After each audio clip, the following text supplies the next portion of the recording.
Hi guys, if I was to pick the top 10 cars to be released this decade, these two would be in it for sure.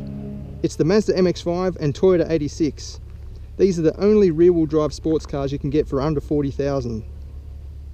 In this case, both of them have a 2-litre naturally aspirated engine with a 6-speed manual transmission and a limited slip diff at the back. Toyota Australia gave us a TRD version. We were planning to do just the GTS versus the 2-litre Mazda.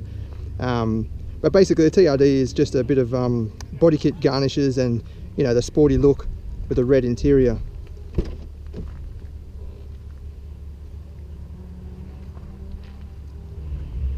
Both of these cars are very rare in that they're built for enthusiasts by enthusiasts. And you can't fake that. If you take a car or a sports car to a track, it soon becomes obvious that it wasn't really designed for sporty driving, whereas these two were. And it doesn't take long to come to that realization after a short drive out in the mountains or on the track. So which one should you buy? Well, we're going to put them both to the test today and find out for you. Let's start by having a look at the interiors.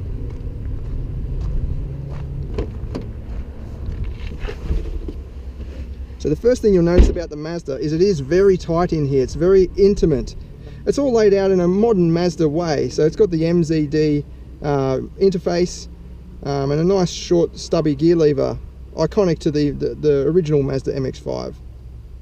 So the driving position is very natural. I'm not the tallest bloke, but for me it's perfect. The steering wheel is almost vertical and your foot placement is slightly to the right. But it's still, yeah, it feels very natural. You know where everything is. Everything is within arm's reach as well. There's no awkward steering, getting your arms all lost in the control or anything like that. It's ready to drive. It's not too confusing in here. Like, there's a few buttons on the steering wheel, tire pressure warning, and the traction control. But apart from that, everything is housed within the interface. So you've got various apps here that you can toggle through. You've got Pandora music, satellite navigation. But overall, it's a nice sporty environment in here. There's no doubt that you're in a sports car. Let's check out the Toyota. So this TRD version's got the red stitching and the red sort of Alcantara suede intersections. Like the Mazda MX-5, the steering wheel is just vertical right at your chest. Perfect driving position. There is a bit more room in the footwell. I've noticed I've got a bit more space beside the gearbox down there, so you've got a nice footrest for when you're cruising along the highway. I like the way Toyota has put no buttons whatsoever on the steering wheel. It's just for steering. But that means, of course, that there's buttons in other places. So this has got heated seats, sport, traction control mode, and these cool little toggle switches down here. They feel pretty nice too for a Toyota. I like the way there's these little bolts here for the climate control too. We'll just start it up. The 86 is one of the last Toyotas to use this sort of universal touchscreen. It's pretty fiddly. Like, these little buttons are quite small, and it sort of looks like an aftermarket unit. Toyota used to install this in pretty much all of its models.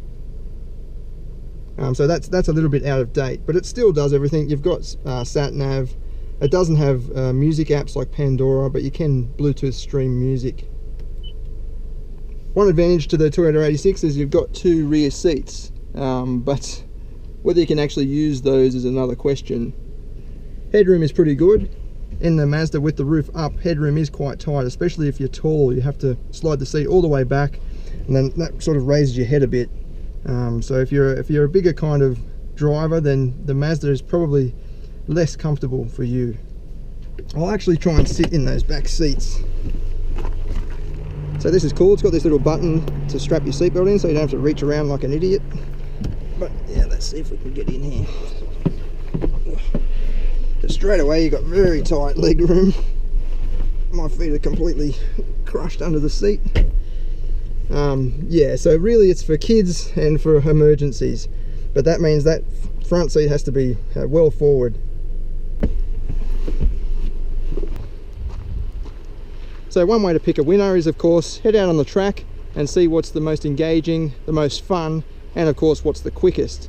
We have timed these cars for 0 to 100 with the V-Box. This has done it in 6.9 seconds, the Mazda, and this has done it in 7.5 seconds. So the Toyota is slightly slower in terms of acceleration anyway.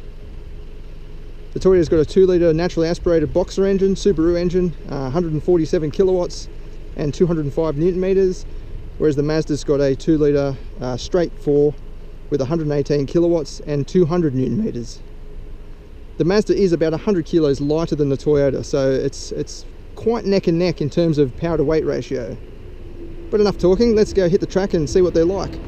I'll do a bit of a fun lap first in both, and then I'll do I'll post up the fastest lap that we've achieved for the day after that.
probably tell, both of these cars are lots of fun to drive.